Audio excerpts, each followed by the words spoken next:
Very good. So, okay, so you tell us. So I'm going to present you about translanguaging. It is the video was presented by Ofelia Garcia. So Emily, can you pass the slide, please? The second one. Thank you. Not the other one. The previous. Yeah. What is okay? I'm going to present you what is translanguaging. So she described is like using a unitary meaning making system of the speakers. She says that it is always with us who are bilingual. So in this case, how she explained is that I'm speaking in English with you, and you understand that I'm speaking in English because you know that it is English.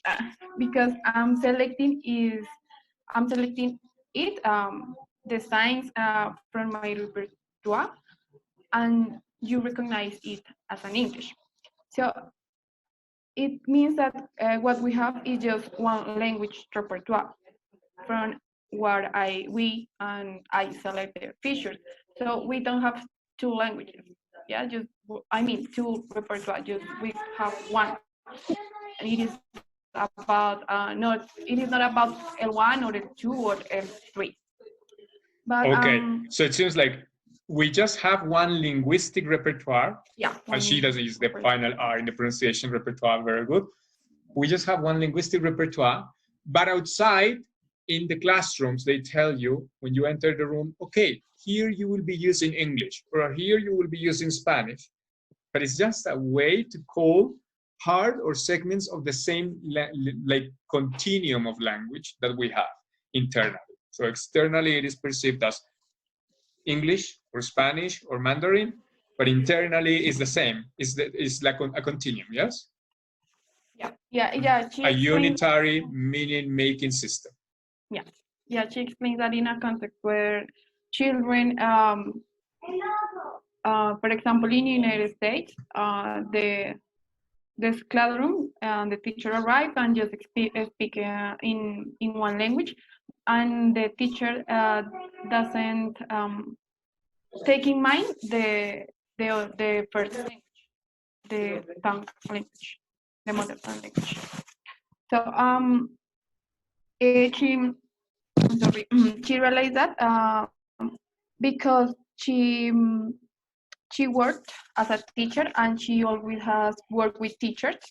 So one day she arrived to a classroom and she asked to a child like, what is happening here? Yeah, like because it was a class in English, but that day the teacher made the decision to speak in Spanish.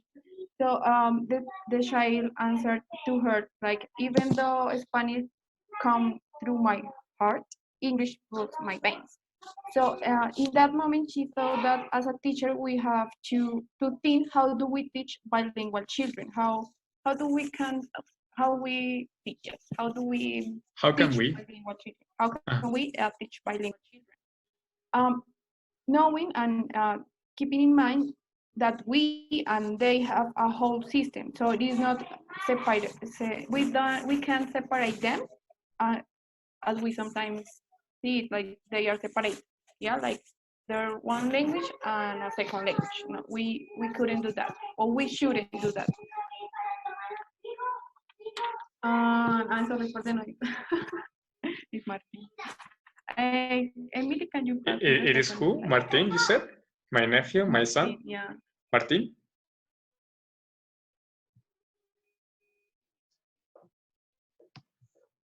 Is my son. Okay, the second slide is about the perspective that she explains. The first perspective is external societal perspective. It is related. We say that there are two languages that are standardized, and she say that we have. She said that this perspective is very important, but she said that we cannot start there, because if we start there, we are not starting from the epistemology of the bilingual child, of a bilingual child.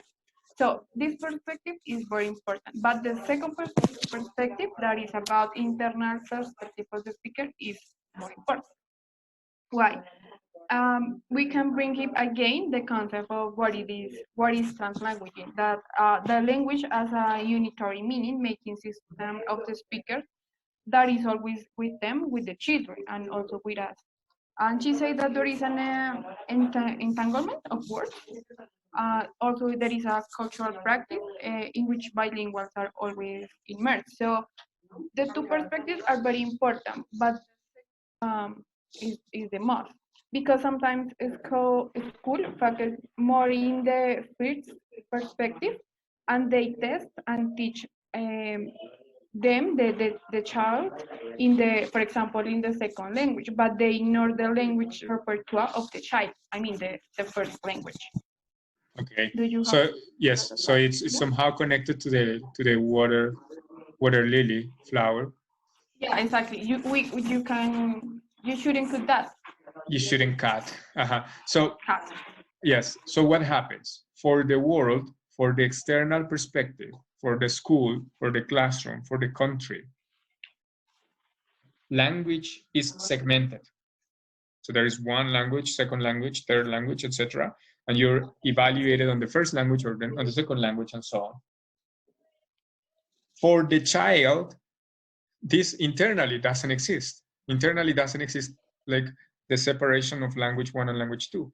So probably you notice we're thinking of a context in which the child probably is at the and the kind of context where she developed her research is also immersion, where people are the children of immigrants probably, where her parents or his parents, the child's parents speak Spanish, and then the children have to go to school and have to study and take subjects in English.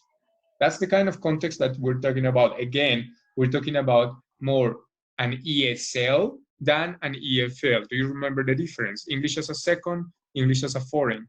So the kind of situations that we have seen in these theories, the a dual iceberg, the threshold, the water lily, and this one, translanguaging, Ofelia Garcia's translanguaging, have something in common. We're talking about bilingualism from the perspective of English as a second language and immersion, right? And in those cases, so the child has developed a linguistic repertoire that implies cognition, but implies language one and language two. So she says, for the child, it's the same until they tell him, here, you're using English. So then the child has to say, like, okay, he's testing probably constantly, this word is not accepted in this room, or this kind of language is not accepted in this room. And it starts making that division, but naturally that division should not exist inside the head, inside the mind of the child. It's just that society is like teaching and measuring in one or in another language. So it's connected to the water lily in the sense that what she complains about, what somehow she advocates for, is that we use the first language and not that we ignore it when the child enters the room, the classroom. Does it make sense? As a connection, like what Julie had mentioned is somehow connected with the lily theory, hypothesis, example, analogy that we saw with Squid on Canvas. Thank you, Julie. Is there something else you want to say about this translanguaging or about Ofelia Garcia? Yes, please continue. Can you pass the slide, Emily, please? Thank you. Okay, I'm going to explain you three main concepts that we always mention. This is very interesting, this part. Yeah. The first one is multilingualism. Multilingualism. Multilingualism. Cool. It refers to someone having a dominant language. And for example, an L1 and then having an L3. For example, we have L1 and then we acquired L2 and then we acquired L3, and L2 and L3, they are below. It refers about hierarchical relationship between the three languages. But it is not about I speak better Spanish or I speak better English. No, it is about also related with the society, with the language that the society speak or approve. Yeah, it's about that. And in the second one, in the plurilingualism, it talks I'm about sorry. Just a sec. yeah. Just a sec. Here, what is important is that there is a hierarchy of importance.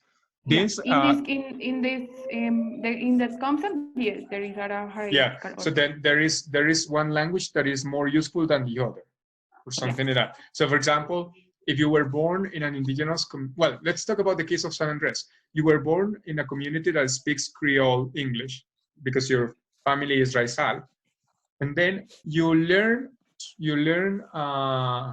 you have to learn English because in the school, in the Baptist school, they're going to be teaching you in English. So you learn a Caribbean version of English, which is really cool. And then you have to learn Spanish because you live in Colombia. And then you have to come to Bogota to correct your English and your Spanish.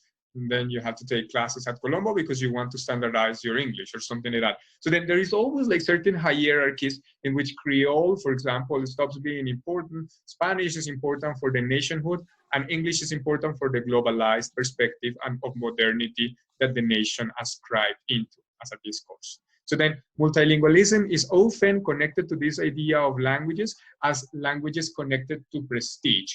If you're interested in learning more about languages and prestige, or bilingualism and prestige, Anne-Marie de Mejia, Anne-Marie Truscott de Mejia, is a writer, Colombian, French, British, is a little bit of all.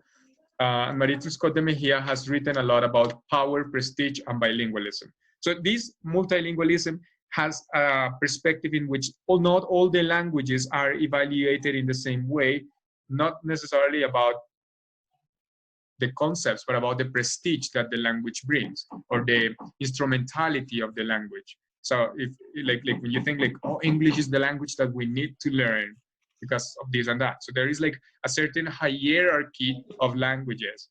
You learn L1, then L2, then L3, but because there is a certain prestige linked to each of the languages. So then if you speak English, you're a citizen of the world. If you speak Spanish, you're not. Does it make sense? Yes, teacher. So that's the perspective of multilingualism. I don't know what my neighbor is doing. I will have to mute my microphone, sorry. Okay, can I continue? Yes. Okay, so the second one is plurilingualism. It talks about language, and it believes that the power is in the language and it is not in the speaker. So, and in the case of translanguaging, I'm it sorry, can you returns the repeat power. plurilingualism and contrast it with Yeah, multilingualism? that is okay. It believes that the power is in the language and not in the speaker. Yeah, that you acquire the language and the power is in the language, but in the speaker there is not like the power. Yeah, but I'm going to I'm explain sorry. in the translanguage. I'm sorry about the noise, but I would like to expand a little bit on the difference between multilingualism and plurilingualism. So multilingualism is like the language brings certain prestige. If you learn this language, you're gonna be getting a better job. It's gonna be more prestigious. Plurilingualism considers that all languages, so a certain perspective of democracy, like all languages are important. So something like, okay, so it's important that you use your mother tongue, but it also the fact that let's say Ticuna or Tucano or Wambiano is not internationally recognized doesn't make it any less important than the others. Okay. And the third one is about translanguaging, and it says that it returns the power to the speaker. So it's more important what the speaker do. And she explains this like we have only one box. Yeah, like we don't have box for L1 or L2, just one box. And it doesn't have a hierarchical relationship. There is not more important in one or two. it is about that we take features that we need from the box. So they are like together, yeah. Yeah. She also explains like that because she's speaking to people who speak English. Like she explains together, like juntos, yeah, like together. Yeah, she actually uses the word juntos when she's giving the presentation in Juntos, English. yeah, juntos together. Because Yeah, she she explains does that like when that. she's speaking, when she's giving her presentations. She uses a combination of what we would call, without using the word translanguaging or without knowing the concept, you just call code switching. And often we do, like often I do when I'm explaining something to you in Spanish or in English, I can do this code switching because of translanguaging. Sorry, I really hate my neighbors now. So that's the three main concepts. And the last one, can you pass the slide, please, Emily?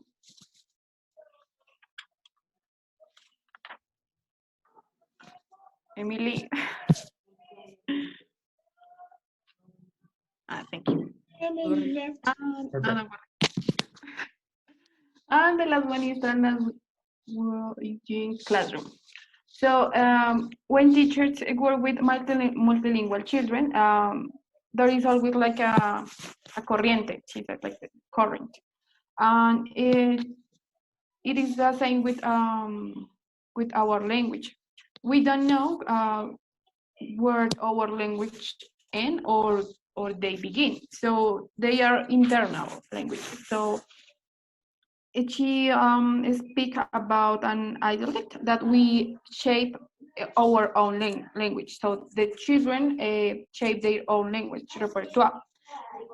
It is refers about linguistic repertoire, in which is related to our how we involve, how we shape that with gesture by the context, or by other ways of making meaning of the language. Yes, it is clear or not? So in a classroom. I'm sorry, it was not very clear yeah. to me. Okay, so she says that we shape our repertoire, and children also shape their repertoire. So, but not just with words or something like that. It is about the gestures that we use when we speak. It is about the context in where we are, and also the culture. And Okay, it so is the somehow, purpose of making meaning. yes, so Of somehow she's advocating for a bigger linguistic repertoire for everybody. So it's not like, okay, here we just speak English. You come from a bilingual context where your family speaks Mandarin, but here you will just speak English. Here we'll just speak English. You come from a context where that you come from Mexico, but here we will just speak English. Here is we just speak English, but no, she's trying to make sure that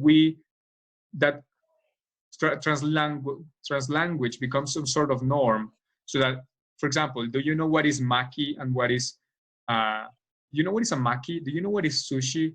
Do you know what is no mames? Do you know all of this? That means that we have started to develop a linguistic repertoire that was not originally from the Colombian Spanish, and that we're like using words that were not originally ours, and we're enriching our repertoire thanks to translanguaging. So nobody says, no, yo quiero comprar una rellena de algas. No, they say sushi.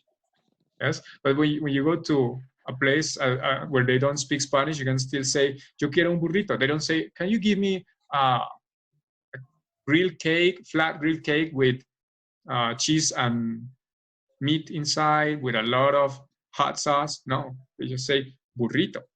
So then this kind of translanguaging permits a more democratic construction of a linguistic repertoire of the world. So because of that, she advocates for not just putting into boxes our linguistic codes. Okay. So the idea is of the classroom, I mean, in a translanguaging classroom, is that the teacher gives the opportunity to the children to develop their full linguistic repertoire. So for that reason, it's important to keep in mind that all bilingual communities are translanguages, and she says that it is a norm. So that we have to keep in mind that we have to give the children the opportunity to develop their whole repertoire. Or so that's important to remember that all bilingual communities. No, sorry. Sorry. Don't worry. Now I'm going to talk about the why and the what. So we have to think in the why and the what. So why the why is she said that is important because the white without the white it doesn't make any sense. So why? Because we if we don't take in mind that, if we don't apply that the translanguaging, we are going to be unfair with the children. So not thinking in we are going to no, we have to think in social injustice because we are going to separate the language.